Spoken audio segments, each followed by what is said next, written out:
Coach, with this extra time before week one, do you plan on using this time to kind of tinker with the roster, maybe bolster up the offensive line a little bit?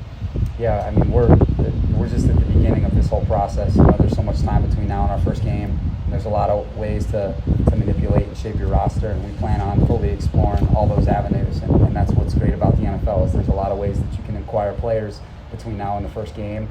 And so we're going to be doing that as soon as we, get off this practice field. He's going back up there and taking a look at the league and what's happened, and where we can truly, put 53 guys out there that we feel like are going to give us the best chance in that first week. You got a few players that have a story behind them where they showed intestinal fortitude and the perseverance. Why is that important to you to have on the team guys like that? Well, I think so much about so much about today is, it's such a journey for a lot of these guys. And I think behind some of those stories is just there's a lot of work. There's a lot of hard times, tough times, low times. And then there's a lot of good times too. And I think it's your ability to manage that and come out on the other side of it. You truly got to be able to stand the test of time when you go from 90 to 53.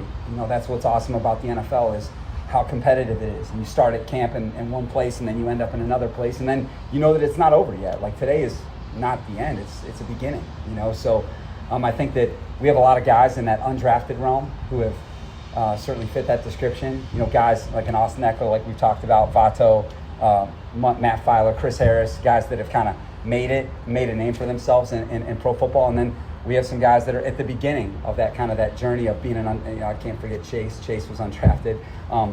But then there's guys that are kind of in the beginning of that. And I think, guys like Amon, guys like Forrest, and I think that what that tells you about the NFL is that,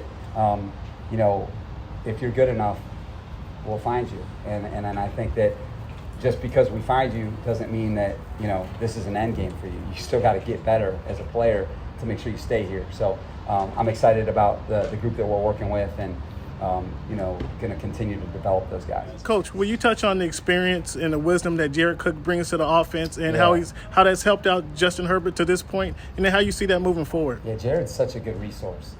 This guy's got a lot of experiences, not just like years in the league, but he's played with a lot of good quarterbacks. When you think about Breeze and Rodgers, and just this guy's had a lot of rich experience. And so I think that playing within a lot, a system that, this system that we have, playing for Frank Smith, he kind of knows how we want to operate, and then he knows how to talk to the quarterback. He knows how to, talk to his fellow tight ends and set that example. And so I just think that you see him out on that football field. It looks like he's running as good as he ever has. And I'm thankful that we have him because he's just such a consistent person. He's a consistent performer out there. Every time he goes out there on the practice field, didn't matter if we were in San Francisco practices, good on good here, this guy shows up and he's still producing at a high level. So I'm really thankful we have him.